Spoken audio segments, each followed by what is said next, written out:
तो आइए दोस्तों, आज हम एक्सप्लेन करने वाले हैं साबी मूवी को। वीडियो अगर अच्छा लगे तो वीडियो को लाइक ज़रूर कीजिएगा। तो फिल्म की शुरुआत होती है साबी से, जो कि काफ़ी डरी हुई और घबराई हुई है, जैसे मानो उसने हाल ही में कोई क्राइम किया हो। और थोड़ी ही देर के बाद वो अपनी कार से एक आदमी को निकालती है, जो कि पूरी तरह से मर गया था। वो उस आदमी को एक सुनसान जगह पर छोड़कर यहाँ से चली जाती है, जिसके बाद कहानी जो है वह 5 महीने पहले शिफ्ट होती है, जहाँ साबी लंदन के लिवरपूल में अपने पति नकुल सचदेव और उसके बेटे के साथ खुशहाल जिंदगी बिता रही है। और यहाँ नकुल अपने पिता से भी बात कर रहा था, जो कि इंडिया में रहते हैं, और नकुल उनसे कह रहा था कि वो जल्द ही इंडिया आएगा। और फिर थोड़ी देर के बाद नकुल ऑफिस जाने के लिए रेडी हो जाता है, लेकिन तभी हम देखते हैं कि नकुल की जैकेट पर खून लगा है। और इसी वक्त पुलिस जो है वो नकुल के घर पर नकुल को अरेस्ट करने के लिए पहुंच जाती है। दरअसल में नकुल के ऊपर आरोप है कि उसने उसकी बॉस स्टेफनी का मर्डर किया है, और मर्डर के चार्जेस की वजह से ही उसे अरेस्ट कर लिया जाता है साबी को यहाँ पर। बिल्कुल भी समझ नहीं आया कि आखिर ऐसा क्या हो गया, जिसके बाद साबी अपने बेटे के साथ जेल में नकुल से मिलने के लिए जाती है, जहाँ पर कि नकुल जो है वह अपनी पत्नी साबी को बताता है कि उसने कुछ भी नहीं किया है, उसे फंसाया जा रहा है नकुल। यहाँ पर साबी को उस दिन के बारे में सब कुछ बताता है। वो बताता है कि जब वो अपने ऑफिस से निकल रहा था तो बहुत तेज बारिश हो रही थी, और वह घर जाने के लिए काफ़ी जल्दी में भी था। और जल्दबाजी की हड़बड़ाहट में उस रात उससे एक आदमी टकराए भी था, लेकिन वो उसे ठीक से नहीं देख पाया था, जिसके बाद वो अपनी कार से घर आ गया था। लेकिन उसी कार के पीछे यहाँ पर स्टेफनी की डेड बॉडी को हम देख पाते हैं, लेकिन स्टेफनी की डेड बॉडी को नकुल ने नहीं देख पाया था। जिसके बाद नकुल साबी को एक और बात बताता है। वो कहता है कि जब वो आदमी उससे टकराया था तो उसका जैकेट का एक बटन टूट गया था, और वो बटन वहीं पर गिर गया था, और उस बटन के द्वारा यह साबित किया जा सकता है कि वह बेगुनाह है। इसलिए सबसे पहले उस बटन को ढूंढना होगा। इसलिए यहाँ पर साबी जो है वो अपने लॉयर से बात करती है, लेकिन लॉयर बताती है कि सारे एविडेंस जो है वो नकुल के खिलाफ है। और देखा जाए तो सभी को ऐसा लग रहा है कि यह मर्डर जो है वो नकुल ने ही किया है। दरअसल ऐसा सबको इसलिए लग रहा है क्योंकि उस रात जब नकुल जो है वो ऑफिस अपने घर जा रहा था, तो यहाँ पर उसी के साथ काम करने वाली एक औरत ने उसे घर जाते हुए देखा था, और वहीं पर उसने स्टेफनी की डेड बॉडी को भी देखा था। और साथ ही में उसी के साथ काम करने वाली उस औरत ने बयान दिया है कि अक्सर नकुल और स्टेफनी के बीच के ताल्लुकात बिल्कुल भी ठीक नहीं थे, वो अक्सर लड़ते रहते थे। हालांकि स्टेफनी जो है वो नकुल की बॉस थी, लेकिन उन दोनों का बिहेवियर एक दूसरे के लिए बिल्कुल भी ठीक नहीं था। इसलिए नकुल को बेगुनाह साबित करवाना बहुत ज़्यादा मुश्किल है। लेकिन साबी को बहुत अच्छे से मालूम है कि उसका पति बेगुनाह है। उसे मालूम है कि नकुल ऐसा कुछ भी नहीं कर सकता है, लेकिन साबी को कुछ भी समझ नहीं आ रहा है कि आखिर वो क्या करे।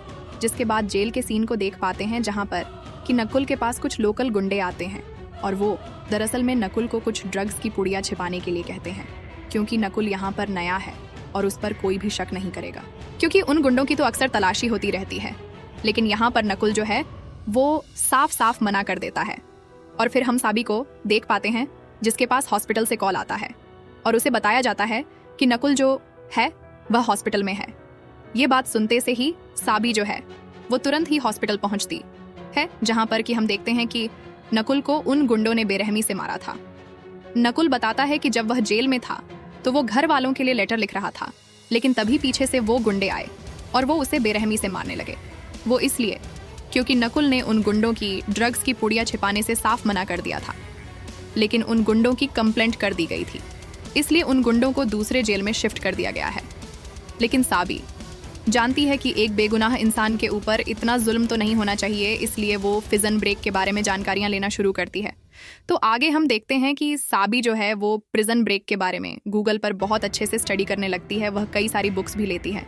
अब सभी को अपने पति को बेगुन साबित ही नहीं करना था, बल्कि उसको जेल को तोड़कर अपने पति को बाहर निकलवाना था। और कई सारी बुक्स पढ़ने के बाद सभी को एक आदमी के बारे में पता चलता है। उसे आदमी का नाम है मिस्टर पॉल, और यह आदमी बहुत बार जेल से भाग चुका है। ऐसी कोई सी जेल नहीं है जहां से मिस्टर पॉल भागे ना हो। वो इतनी बार भागे हैं कि उन्होंने तो अपनी बुक भी तैयार कर ली है, जो कि बेस्ट सेलर में गिनी जाती है। लेकिन अब मिस्टर पॉल के बारे में किसी को भी नहीं मालूम है। लेकिन साबी ने उनका एड्रेस निकाल डाला है और तुरंत ही उनके घर पर पहुंच जाती है। लेकिन मिस्टर पॉल यहाँ पर किसी से भी नहीं मिलते हैं, इसलिए वो उसे देखकर अनदेखा कर देते हैं। लेकिन साबी को मिस्टर पॉल से किसी भी हालत में मिलना ही था, इसलिए वो मिस्टर पॉल के घर के बाहर धरना दे देती है और दिन रात सिर्फ और सिर्फ मिस्टर पॉल के घर के बाहर ही बैठी रहती है, क्योंकि एक मिस्टर पॉल ही है जो कि सावी की मदद कर सकते हैं। तो अब अगली सुबह मिस्टर पॉल को सावी के ऊपर तरस आ जाता है और फिर वह सावी से मिलने के लिए पहुंच जाते हैं, जहां पर कि सावी मिस्टर पॉल को बताती है कि वो एक राइटर है और वो एक बुक लिखना चाहती है, इसलिए वो आपके बारे में जानना चाहती है। यहाँ पर मिस्टर पॉल बताते हैं कि वो किस तरह से भागे, लेकिन सावी कहती है कि कुछ नया बताओ, क्योंकि ये सारी चीज़ें तो वो बुक में पढ़ चुकी है। तो मिस्टर पॉल बताते हैं कि भागने की प्लानिंग करना बहुत मुश्किल है, लेकिन उससे भी ज़्यादा मुश्किल है भागते रहना। जैसे जैसे मिस्टर पॉल सावी को प्लानिंग बता रहे होते हैं, वैसे वैसे सावी अपनी प्लानिंग करती जा रही थी। उसने बहुत सारी चीज़ें इकट्ठी कर ली थी, कैसे कैसे उसे भागना है, उसने सारी प्लानिंग कर ली थी। हालांकि सावी ने अभी मिस्टर पॉल को नहीं बताया था कि उसे किसी को जेल से छुड़ाना है, लेकिन मिस्टर पॉल ने सावी को प्रिजन ब्रेक की बहुत सारी जानकारियां दे दी थी। तो किसी दूसरे देश में भागने के लिए उन्हें ज़रूरत थी फेक डॉक्यूमेंट की, जिसके लिए सावी जो है वो एक जगह पर पहुंच जाती है जहां पर कि फेक डॉक्यूमेंट बनाए जाते हैं। यहाँ पर रॉक्स नाम का आदमी जो है वो सावी को डॉक्यूमेंट के लिए यहाँ पर लाता है और यहाँ पर उसके पैसे लूटना शुरू कर देता है।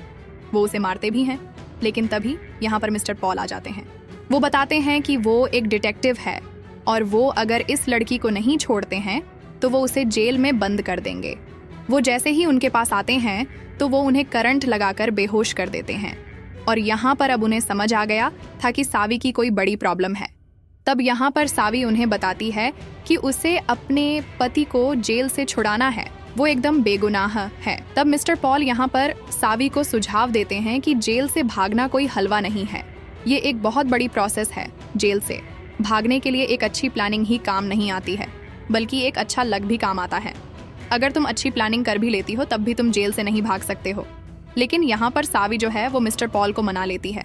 वो कहती है कि उसके पास कोई और ऑप्शन नहीं है, इसलिए उसे अपने पति को जेल से भगाना ही होगा, जिस पर कि यहाँ पर मिस्टर पॉल भी उसकी मदद करना शुरू कर देते हैं।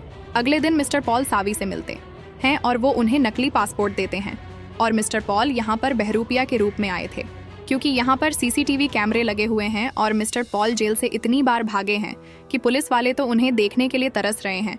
यहाँ पर मिस्टर पॉल सावी को एक गन भी देते हैं, हालांकि उन्हें मालूम है कि इस गन का सावी जो है वो इस्तेमाल नहीं कर पाएगी। तो मिस्टर पॉल ने सावी को कोई भी प्लानिंग नहीं दी है, सारी प्लानिंग सावी करती है और सारी प्लानिंग करने के बाद वो अगले दिन मिस्टर पॉल को बताती है। सावी बताती है कि जेल के नीचे कई सारी टनल गई हैं और उन टनल के द्वारा नकुल को भगाया जा सकता है, लेकिन मिस्टर पॉल बताते हैं कि सारी टनल को अब बंद कर दिया गया है। तो सावी कहती है तो क्या हुआ, हम उन टनल को उड़ा देंगे। लेकिन मिस्टर पॉल कहते हैं कि यह कोई फिल्म नहीं चल रही है, अगर नकुल पकड़ा जाता है तो उसे जिंदगी भर के लिए जेल में ही रहना पड़ेगा। अब रात को मिस्टर पॉल पिज्जा बॉय बनकर सावी के घर पर डिलीवरी करने के लिए जाते हैं। वो यहाँ पर सावी से नकुल की बीमारी के बारे में पूछते हैं। तो सावी बताती है कि नकुल को सिर्फ और सिर्फ डायबिटीज़ है। तो यहाँ पर मिस्टर बॉल बताते हैं कि अगर डायबिटीज़ में सीवियर हाइपरकलेमिया हो तो उसे हॉस्पिटल भेजा जा सकता है। और यहीं से सावी की दिमाग में एक प्लान पैदा हुआ, जहाँ पर कि वो हेल्थ लेबोरेटरी की बैन का पीछा करने लगती है, जो कि हर रोज़ जेल से निकलकर हॉस्पिटल पहुँचती है। उस बैन में सारे कैदियों की रिपोर्ट्स होती हैं और वो सारी रिपोर्ट्स हॉस्पिटल में चेक होती है। तो वो बैन कितने बजे जेल पहुंचती है, कितने बजे हॉस्पिटल पहुंचती है और वो कितनी देर तक हॉस्पिटल के बाहर रुकती है, वो सब कुछ पता कर लेती है। जिसके बाद सावी नकुल से मिलने के लिए जाती है, जहाँ पर कि सावी को मालूम चलता है कि नकुल ने जिन गुंडों की कंप्लेंट की थी अब वो इसी जेल में वापस आ चुके हैं और उन गुंडों ने नकुल को धमकी दी है कि अगर वह कंप्लेंट वापस नहीं लेते हैं तो वो उसे जान से मार देंगे। यहाँ पर सावी जो है वो नकुल से कहती है कि वो कंप्लेंट वापस ले ले, लेकिन नकुल नहीं मानता है। अब अगले दिन जब हेल्थ लेबोरेटरी की वैन हॉस्पिटल के बाहर खड़ी थी, तब यहाँ पर सावी जो है वो चुपचाप से उस वैन के अंदर घुसती है, जहाँ पर कि नकुल की हेल्थ रिपोर्ट की वो फोटो खींचकर वापस आ जाती है। लेकिन अभी भी सावी को ढेर सारे पैसों की ज़रूरत थी, इसलिए वो कुछ छटे हुए बदमाश के पास पहुँचती है। उसके पास गन भी थी, इसलिए गन के द्वारा वो गुंडों से पैसे मांगना चाहती थी। उस गुंडे का नाम एलेक्स था और उसके पास भी गन थी। इसी चक्कर में यहाँ पर जॉनी नाम के एक बंदे को गोली लग जाती है और हड़बड़ाहट में सावी जो है यहाँ पर एलेक्स को भी गोली मार देती है। उसकी तुरंत ही जान चली गई थी, लेकिन जॉनी की हालत काफ़ी ख़राब थी, इसलिए सावी उसे हॉस्पिटल ले जाने लगती है। और इसी सीन को हमने फिल्म की शुरुआत में देखा था, जहाँ सावी जॉनी को हॉस्पिटल ले जा रही थी, लेकिन रास्ते में ही उसकी जान चली गई थी, इसलिए सावी ने उसे एक सुनसान जगह पर छोड़ आई थी। यहाँ से वह डायरेक्ट मिस्टर पॉल के पास पहुँचती है और वो उसे सारी बातें बताती है। मिस्टर पॉल कहते हैं कि यह सब कुछ तुमसे सेल्फ डिफेंस में हुआ है, लेकिन अब सावी ने मिस्टर पॉल को अपने प्लानिंग के बारे में सब कुछ बता दिया था। मिस्टर पॉल को भी वो प्लान काफ़ी ज़्यादा पसंद आया था। तो अब जॉनी और एलेक्स की मौत के पीछे किसी का हाथ है, यह पुलिस को मालूम चल जाता है और वो उस मर्डर के बारे में पता करना शुरू कर देते हैं। यहाँ सावी ने सारी प्लानिंग कर ली है और वो कुछ ही दिनों के अंदर नकुल को जेल से बाहर निकाल लेगी। तब सावी जब अब मेट्रो स्टेशन से अपने घर वापस आ रही थी, तब वो एक भिखारी को बहुत सारे पैसे देती है। उसने पैसे क्यों दिए थे ये तो नहीं मालूम, लेकिन आगे हमें सब कुछ मालूम चलेगा। उसने अपना घर भी बेच दिया था। जो उसने प्लानिंग की थी वो सब कुछ उसने कूड़े में फेंक दिया था और अपने बेटे आदि को उसने अपनी एक दोस्त सिमरत के घर पर छोड़ दिया था, जो कि उसका ख्याल रखने वाली थी। तो प्लानिंग के तहत मिस्टर पॉल जो है वो जेल के बाहर खड़े हुए थे। जैसे ही जेल से हेल्थ लेबोरेटरी की वैन बाहर निकलती है तो सावी जो है वो तुरंत ही उसका पीछा करना शुरू कर देती है। और यहाँ पर मिस्टर पॉल का सिर्फ एक काम था और वो काम ये था कि वह टेलीफोन की लाइन की वायर को यहाँ पर काट सके, जिससे कि टेलीफोन पर ना तो अब कॉल आ सकते हैं और ना ही जा सकते हैं। वहाँ हेल्थ लेबोरेटरी की वैन जो है वो हॉस्पिटल के बाहर पहुँच चुकी थी। यहाँ पर सावी तुरंत ही उस वैन के अंदर घुसती है। जो उसने हेल्थ रिपोर्ट तैयार की है वो नकुल के हेल्थ रिपोर्ट से बदल देती है। बाद में पुलिस स्टेशन में टेलीफोन के वायर को ठीक करने के लिए एक आदमी को बुलाया जाता है और वो आदमी कोई और नहीं बल्कि मिस्टर पॉल ही होते हैं। वहाँ हॉस्पिटल में जब नकुल की हेल्थ रिपोर्ट को पढ़ा जाता है तो उन्हें मालूम चलता है कि नकुल को सेवियर हाइपरकलेमिया है। इसी वजह से तुरंत ही जेल में कॉल किया जाता है, लेकिन पुलिस स्टेशन में कॉल नहीं लग पा रहा था क्योंकि अभी भी टेलीफोन सुविधा रद्द है, क्योंकि वहाँ मिस्टर पॉल टाइम पास कर रहे थे। तो फिर हॉस्पिटल के कुछ लोग ही पुलिस स्टेशन पहुँचते हैं और वहाँ से वो लोग नकुल को हॉस्पिटल लाने लगते हैं।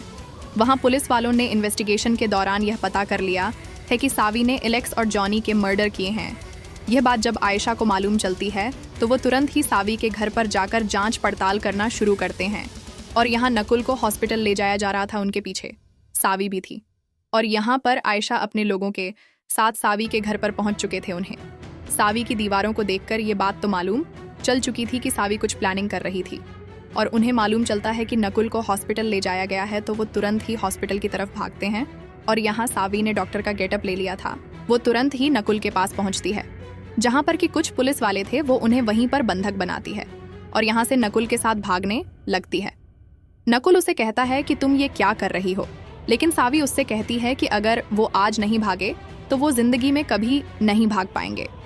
यहाँ से वो लोग हॉस्पिटल से निकलने लगते हैं और आयशा और उसके पुलिस वाले भी यहाँ तक पहुँच चुके थे। और हॉस्पिटल में एक जगह पर तो सावी का आयशा से सामना भी हो चुका था, लेकिन सावी के पास गन थी, इसलिए आयशा उसे जाने देती है। तो यहाँ से सावी और नकुल जो है वो भागना शुरू करते हैं। नकुल ने एक पर्पल कलर की हुडी पहनी हुई थी। आयशा उनका पीछा कर रही थी। यहाँ से वो लोग एक मेट्रो स्टेशन पर पहुँचते हैं, जहाँ पर कि आयशा भी आ चुकी थी।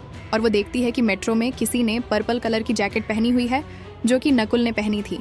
लेकिन बाद में उसे मालूम चलता है कि यह तो एक भिखारी है और यह भिखारी वही है जिसे सावी ने बहुत सारे पैसे दिए थे। तो अब आशा को मालूम नहीं है कि आगे की प्लानिंग क्या है, इसलिए वह तुरंत ही सावी के घर पर पहुंचते हैं। जो कूड़ा उन्होंने डस्टबिन में फेंका था वो उसे वापस निकालते हैं और उसके द्वारा यह पता करने की कोशिश करते हैं कि आखिर सावी जो है वो भागने कहाँ वाली है। और उन्हें मालूम चलता है कि सावी जो है वो एरोप्लेन के द्वारा यहाँ से भागने वाली है। यहाँ एक आखिरी बार मिस्टर पॉल सावी और उसकी फैमिली से मिलते हैं और वो बताते हैं कि तुमने कर दिखाया, लेकिन यह इतना आसान नहीं है क्योंकि पुलिस वाले तुम्हें जल्दी पकड़ लेंगे। अब तुम्हारे पास सिर्फ एक ही रास्ता है कि तुम खुद को सरेंडर कर दो। तुमने बहुत अच्छा काम किया। लेकिन सावी कहती है कि उसने सारी प्लानिंग कर रखी है, बस वो हमें यहाँ से निकाल दे। तो जैसा कि मिस्टर पॉल ने कहा है कि वो उसका सब्स्टिट्यूट है और वो वक्त आने पर ही काम पड़ेगा, इसलिए वो उन्हें यहाँ से निकाल देता है और सीधा एयरपोर्ट के पास छोड़ देता है। तो अब सावी और नकुल और उनका बेटा जो है वो एयरपोर्ट में मौजूद थे। थोड़ी देर में उनकी फ़्लाइट जो है वो टेक ऑन ऑफ होने वाली थी, लेकिन आयशा को भी ये बात मालूम चल चुकी थी कि वो फ़्लाइट से जा रही है, इसलिए वो भी एयरपोर्ट पर पहुंच चुकी थी। लेकिन उनकी फ़्लाइट जो है वो टेक ऑन ऑफ हो चुकी थी। लेकिन तभी आयशा को मालूम चलता है कि यहाँ पर सावी जो है वो एरोप्लेन से नहीं बल्कि शिप से गई है। लेकिन अब तो बहुत ज़्यादा देर हो चुकी है। दरअसल में सावी ने ये पहले ही प्लानिंग कर ली थी। उसने अपने कूड़ेदन में सारे सबूत छोड़ दिए थे और सावी तो चाहती थी कि यह सारे सबूत पुलिस वालों को लगे, और जब यह सारे सबूत उनके हाथ लगे तो वह एयरपोर्ट पहुंच गए। और इसी वजह से पुलिस वालों ने शिप की जगहों पर कोई भी नाकाबंदी नहीं कराई थी। और इसी वजह से यहाँ पर सावी अपनी फैमिली के साथ एक दूसरे देश पहुँच चुकी थी। तो वो लोग लिवरपूल से एक दूसरे देश आयरलैंड पहुँच जाते हैं और वहाँ आयशा उसी जगह पर खड़ी हुई थी जहाँ पर कि स्टेफनी की डेड बॉडी मिली थी और नकुल उस अनजान आदमी से टकराया था और इसी जगह पर उस अनजान आदमी का बटन टूटकर गिर गया था। तो आयशा उस जगह को देखने लगती है और यह पता करने की कोशिश करने लगती है कि आखिर बटन कहाँ जा सकता है। और थोड़ी देर के बाद आयशा को वो बटन मिल गया था। वो बटन पानी के द्वारा नाले में बहकर जाने वाला था, लेकिन वो यहाँ पर अटक गया, जिस वजह से आयशा को मालूम चल जाता है कि दरअसल में नकुल बेगुनाह है और इसलिए उसका छूटना जरूरी था। यहाँ दूसरी तरफ पुलिस वाले जो है वो मिस्टर पॉल के पास पहुंच जाते हैं और एक बार फिर वो लोग मिस्टर पॉल को अरेस्ट कर लेते हैं। जाते जाते हम लोग देखते हैं कि मिस्टर पॉल अपनी एक अगली बुक लिख रहे थे जिसका नाम था सावित्री। तो दोस्तों इसी के साथ ये वीडियो यहीं पर खत्म होता है। उम्मीद करती हूँ आपको वीडियो पसंद आई होगी। वीडियो अगर अच्छा लगा हो तो वीडियो को लाइक और आप हमारे चैनल को सब्सक्राइब भी कीजिएगा।